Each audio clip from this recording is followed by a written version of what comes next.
En 1948, muchos de nuestros padres y abuelos abandonaron la tranquilidad de sus hogares y se internaron en la montaña en una guerra civil.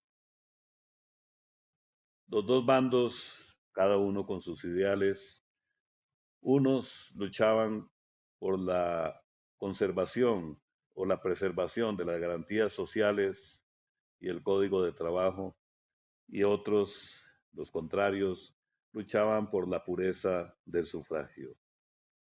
Paradójicamente, ganaron los dos ideales, aunque hubo vencidos y vencedores. Esto nos motiva a reflexionar en torno a un país que en la Segunda República consiguió grandes conquistas, grandes logros, y uno de ellos ha sido, sin duda, el Tribunal Supremo de Elecciones como bastión de la democracia. Hoy contamos con la grata presencia de don Luis Antonio Sobrado González, jurista formado en la Universidad de Costa Rica, con un doctorado en Derecho Constitucional en la Universidad Complutense de Madrid, perdón, y entre 1999 y el 2021, más de 2 décadas fue magistrado y presidente del Tribunal Supremo de Elecciones. Escritor, docente de Derecho Público y Derecho Constitucional, entre otros estudios y experiencias en la administración pública. Don Luis Antonio, un honor contar con su presencia en Páginas Vivas. Estoy muy contento de poder acompañarlos el día de hoy y el agradecido soy yo.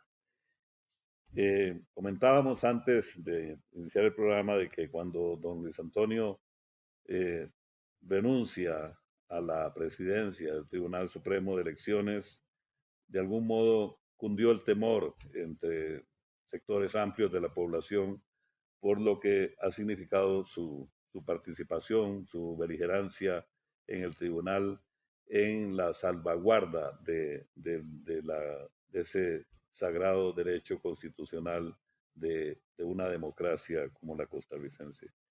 Quisiéramos tener la impresión, don Luis Antonio, sobre eso que conversábamos al principio. Es una paradoja, hay una revolución y de pronto cualquiera de los ideales era, de los dos ideales era pues bienvenido o con, en principio, justo. Y se dio, bueno, lo que todos sabemos, gana el Ejército de Liberación Nacional al mando de José Figueres Ferrer, que conforma el partido posteriormente en el año 51, y se forja la Segunda República, que refuerza mucho de las garantías sociales. Eh, ¿qué le dice a usted como ciudadano y luego como en su participación como jurista y en el Tribunal Supremo de Elecciones esta situación tan particular en un país como Costa Rica? Bueno, yo en primer lugar tendría que recordar que dichosamente fue la última vez que los costarricenses derramamos sangre por política. Hemos tenido una vigencia democrática ininterrumpida a partir de ese momento. Y es un conflicto entre la familia costarricense que se explica también un poco por el contexto y los tiempos que corrían en aquel entonces. Pero lo más interesante de todo es que las cosas buenas que tuvo la Costa Rica de la segunda mitad del siglo XX son obras de los dos enemigos políticos. La Costa Rica, que se diferenciaba sustancialmente de su entorno centroamericano y latinoamericano, se debía en buena parte a la introducción oportuna de las garantías sociales y de toda la legislación de social que se promovió en los 8 años del gobierno republicano, pero también a la obra de Figueres y de Liberación Nacional. Eh, Uno de cuyos aportes más significativos fue la protección de la pureza del sufragio, justamente porque fue su bandera con la cual se levantó en armas. Esa institucionalidad electoral que termina de afinarse en el marco de la Asamblea Constituyente del 49 Resulta o resultará finalmente una institucionalidad emblemática que nos ha distinguido en el plano latinoamericano y que finalmente hemos sido calificados en diferentes índices, no solo como una democracia plena, sino con una de las mejores institucionalidades electorales del mundo. Yo creo que parte de esa continuidad democrática se debe a que teníamos un guardián certero de la pureza electoral. El Tribunal Supremo de Elecciones no hace las elecciones las hace el mismo pueblo. ¿Qué es el tribunal? Un certificador del mandato popular y un protector de los votos. Y sobre todo, y lo más importante, un garante de que las elecciones sean íntegras. Así que si a esa institucionalidad se le dota de una robustez como la que tenemos en Costa Rica, por una parte, y se le da garantías de autonomía frente al partido de gobierno, tenemos un resultado concreto y es esa protección de la continuidad de la democracia como aspiración de vida de la inmensa mayoría de todos nosotros. Muy bien planteado, don Luis Antonio, pero en los 22 años de 1999 al 2021 que usted ejerce por su participación y como funcionario y como presidente del Tribunal Supremo de Elecciones, ¿hubo momentos en los que usted hubiera tenido o pudo haber sentido que peligraba, digamos, la institucionalidad del tribunal por alguna situación determinada que usted pudiera identificar en todos los años que estuvo? Yo diría que los dos momentos más complejos que tuve que atravesar en toda mi trayectoria fueron justamente al inicio de la presidencia que ostenté. Estamos refiriéndonos, por una parte, al desenlace electoral 2006, en aquellos días donde había un- una figuración muy pareja en las encuestas y donde finalmente la noche de la elección favorecían al doctor Oscar Arias, pero por unos 5,000 votos, si acaso, por menos de un cuarto de punto porcentual. Y todo lo que vino después, ese fue uno de los momentos críticos. Y el otro, sin duda, el desenlace de las votaciones del Tratado de Libre Comercio, aquel primer y único referéndum que Así hemos es, tenido en la vida. Y curiosamente yo siempre he dicho que el referéndum fue como el segundo round de una misma pelea, y que con la misma pasión que se vivió el desenlace de la elección 2006, se vivió todo el proceso del referéndum. Es el único momento en donde yo sentí que de alguna manera había un riesgo de que la pasión política se se desbordara, desbordara, que llegara la sangre al río. claro. Pero creo que uno de los factores que impidió que eso pasara era la credibilidad en el árbitro de esos torneos electorales, en la manera tan asertiva que nos planteamos ante la opinión pública, a tal punto de que empezamos a tener una figuración en medios de comunicación, un protagonismo que no era el usual en las anteriores composiciones del Tribunal Supremo de Elecciones. Yo creo que ese vigor con el que asumimos esos resultados electorales era lo que Costa Rica esperaba. Era de alguna manera dejar claro de que toda diferencia política se iba a desarrollar por causas jurídicos y que la solución sería una solución institucional. Ahora, los ciudadanos y ciudadanas fuimos a ejercer nuestro derecho en las urnas, en las elecciones de 2006 y luego en el referéndum.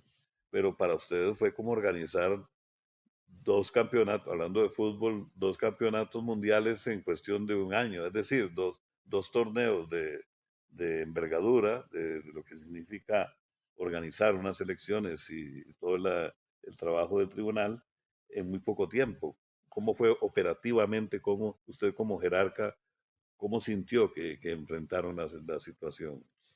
Sin duda, hubo cambios legislativos que implicaron que las agendas de los magistrados electorales se complicaran muchísimo y de toda la institucionalidad electoral. Recordemos que en Costa Rica, antes de mi entrada al tribunal, se celebraba una elección cada 4 años. Y desde que yo entré, se empezaron a celebrar una cada 2 años. Claro, las municipales. Y recordemos que las primeras elecciones municipales eran en el mes de diciembre del mismo año que se renovaba la Asamblea y el Poder Ejecutivo. Es decir, disponíamos de unos 10 meses entre elección y elección. Y por si eso no fuera poco, se introduce luego el referendo, que suponía o supone la posibilidad de hasta una consulta popular por año. Eso significa que a mí en estos 22 años me tocó atender un número de procesos superior a todos los que se habían dado desde el 49. No porque hubiera estado esa cantidad de años, sino porque la agenda se hizo mucho más compleja y tuvimos que eficientizar los procesos. Parte de ello resultó crucial la reforma del Código Electoral que modernizó la estructura del Tribunal Supremo de Elecciones y que nos permitió también de la mano de la tecnología tornar mucho más eficientes una serie de etapas previas y poder salir adelante en algo que los magistrados que me antecedieron nunca tuvieron que enfrentar. Estamos con don Luis Antonio Sobrado González conversando en torno a su trayectoria en el Tribunal Supremo de Elecciones como jurista y jerarca en los distintos momentos y en torno al panorama político costarricense de la actualidad o al papel del Tribunal Supremo de Elecciones en nuestra institucionalidad y en la democracia. Vamos a una pausa, estamos en Páginas Vivas, conversaciones de ayer, hoy y siempre desde la Biblioteca Nacional de Costa Rica.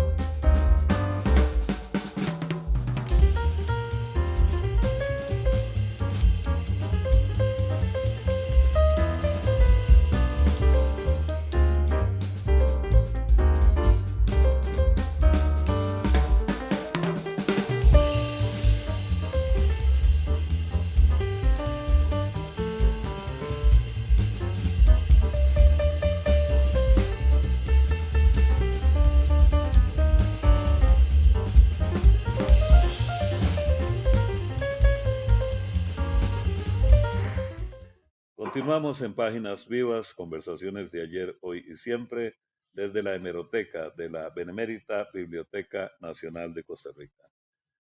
Aprovechamos la presencia de don Luis Antonio Sobrado González para que él nos haga una especie de recuento de los periodos electorales para la presidencia y diputaciones que le tocó vivir desde las elecciones del año 2002 hasta las del 2018, en las que usted participa. ¿Qué características, en términos generales o llamativas, podría recordar don Luis Antonio sobre esos distintos procesos? Bueno, empecemos por la del 2002, fue aquella campaña política que concluyó con la elección del doctor Abel Pacheco. Podría decir yo que antes del día de las elecciones fue una campaña muy tradicional de los años del bipartidismo en Costa Rica. Sin embargo, ya estaba emergiendo el Partido de Acción Ciudadana como tercera fuerza política Ajá, y esa dispersión de votos que generó los del PAC nos llevaron a la primera vez que se celebró la segunda ronda electoral en así toda la es. historia del país. Y además, Claro, un nuevo, como hablábamos anteriormente, perdón, un nuevo evento en muy poco tiempo. así es,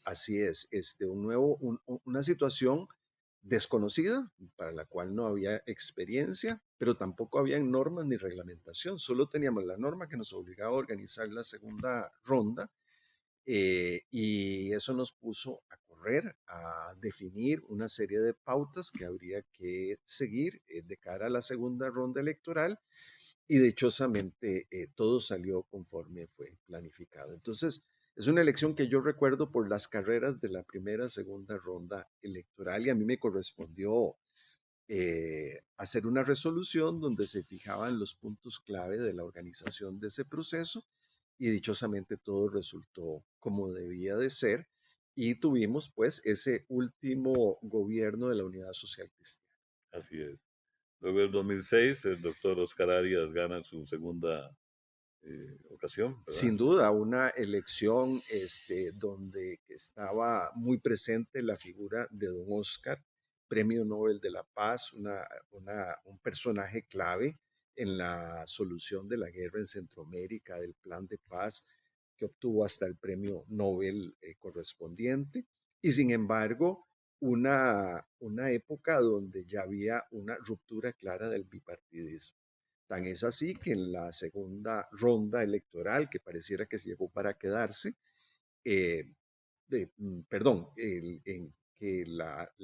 perdón, el día de las elecciones, como decía hace un rato, hubo un resultado muy ajustado que tensionó la sociedad Claro. costarricense y creo que todos al fin y al cabo nos portamos bastante bien porque como decía, las cosas no llegaron la sangre no llegó al río. Sin embargo, representa para mí mis primeras figuraciones ante la prensa, porque fui el vocero del tribunal durante aquellos días y nunca olvidaré justamente esa época.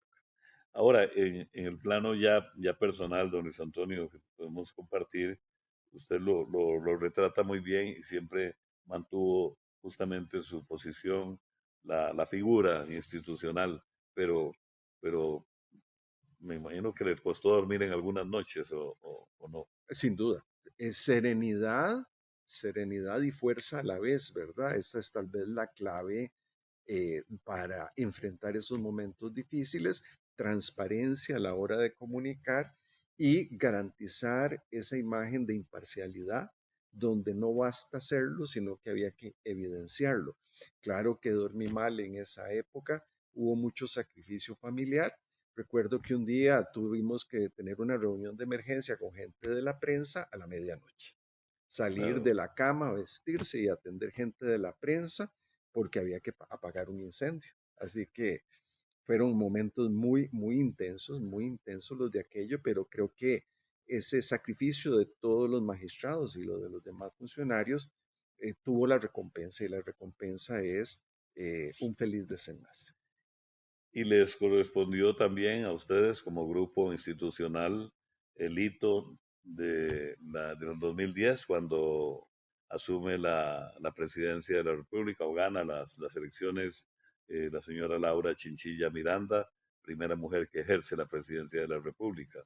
Sí, la elección de doña Laura en el 2010 marca ese hito de la primera mujer presidenta, pero también recordemos que recién se ha promulgado el Código Electoral, el de 2009, aunque no rigió para las etapas preparatorias del proceso, sí tenía una gran significación. Además que una serie de decisiones que fuimos tomando y de leyes que también se fueron aprobando, es una época donde la participación femenina, especialmente en la asamblea, empieza a ser mucho más nutrida, más cercana a ese 40% que era la cuota que se establecía aquel entonces, y en la ley, aunque no en la realidad, porque no entró a regir en ese momento, ya teníamos aprobado la paridad por razón de género. Así que fue un momento femenino en la política costarricense, como intitulé un discurso que me correspondió dar. Lo recuerdo perfectamente. Justamente los ciudadanos, nosotros, los de a pie, eh, al transitar por las calles de nuestra ciudad, por este bellísimo parque nacional, por la biblioteca, por este sector, pasa uno por estas aceras y el Tribunal Supremo de Elecciones está ahí, como decir la puerta de Alcalá, en el sentido del monumento, es decir, una entidad sobre la que no hay cuestionamiento posible y que entonces da confianza al ciudadano y a la ciudadana. Eso indudablemente le corresponde a usted en parte el mérito junto con todas las personas que colaboraron y que han colaborado con usted en el tribunal, eh, pero garantía, o sea, lo veían ustedes así desde adentro, como los mirábamos desde afuera, con absoluta confianza, sabían la responsabilidad quemante que tenían de algún desliz que hubiera podido producirse. Sí, estar en el tribunal como magistrado y especialmente en la presidencia supone llevar una carga sobre los hombros muy, muy pesada. Uno sabe que el acierto en las decisiones depende de ello, pues, la tranquilidad del país, la continuidad democrática y que los errores se pagan muy caro. Así que estábamos totalmente conscientes de que tenemos todos los ojos del país encima. Yo siempre he dicho que un momento muy, muy importante es cuando cierran las urnas, donde ya todo está definido porque no caben más votos Así es. efectivamente en las urnas, Cuando el pero hay reloj da las 6 de la tarde. exactamente, Ujú. donde solo puede votar el que ya había empezado a votar. Así es. A partir de ese momento viene una tensa espera, son una hora, hora y media, donde todavía no hay resultados o hay muy poquitos. Ese es digamos, el momento más complicado porque ya terminó, pero todavía no se sabe cuál va a ser el resultado, qué escenarios tendremos enfrente, al punto de que yo escribía 2 discursos o tenía inclusive hasta 3, dependiendo de De lo los que, escenarios ante los que estaban. Se, caramba, se resolvía en primera ronda, se resolvía en segunda, o no se resolvía porque había que hacer segunda ronda, o había resultado ajustado. Eso nos obligaba el tener una palabra adecuada dependiendo del escenario que nos tuviéramos que enfrentar. Pero además yo decía que hay más o menos 10 minutos, entre 10 y 15 minutos, donde el presidente del tribunal y sus compañeros magistrados reciben el primer corte. Son las únicas 5 personas en todo el país que sabe cómo quedó la elección. tremenda 15 minutos de ser custodios de una información, quemante. eh, claro, que Sí, quema sí, y que claro, además va a marcar el futuro por 4 años del país. claro. Entrar a la sesión solemne, donde yo lo que hacía normalmente era abrazar a mis compañeros, darnos fuerzas entre nosotros y saber que justamente teníamos los ojos de todo el país sobre nosotros. Qué interesante. Y le toca, fueron hitos toda su gestión, don Luis Antonio, en el tribunal, porque les toca pasar del bipartidismo, ahora, yo no sé cómo se llama ahora, multipartidismo o qué. Multipartidismo. Eh, todo eso es una complicación difícil. ¿Cómo la vivieron? Sí, 2014 es Sí. justamente donde culmina todo un proceso de ruptura del bipartidismo con la elección del Partido de Acción Ciudadana, el primer partido no ligado a las familias políticas del 48. Así es, así El es. primer partido que de hecho no había tenido ningún antecedente de triunfo electoral en la presidencia. Resultó para nosotros pues una gran novedad. Obviamente repetimos el tema de segundas vueltas. Eh, en fin, fue un periodo nuevo. Para bien o para mal, no me toca a mí juzgar el éxito o el fracaso de los presidentes que fuimos eligiendo, pero fue un momento donde había una gran expectativa en el país de una nueva generación de políticos, una nueva agrupación ejerciendo el poder y había una sensación de que la democracia se refrescaba. Finalmente, don Luis Antonio, toma usted una decisión personal de cara a los comicios, a los últimos comicios del 2022 en la campaña electoral, cuando por razones familiares eh, hay un eventual conflicto de intereses en su cargo. ¿Pudo usted haber pedido, digamos, un permiso sin goce de salario o, digamos, como se dice, hay una especie de Una excusa, abstención, una plantear una excusa. excusa y continuar como líder del Tribunal Supremo de Elecciones?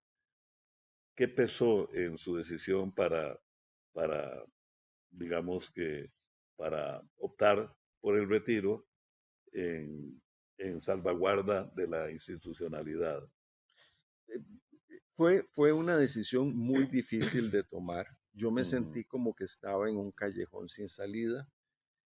Si yo planteaba la excusa y me la aceptaban, significa que iba a estar en mi casa ganando salario durante muchos meses y si me rechazaban la excusa era asumir la conducción de un proceso electoral donde mi hermana política tenía un interés claro como candidata a la vicepresidencia de un partido.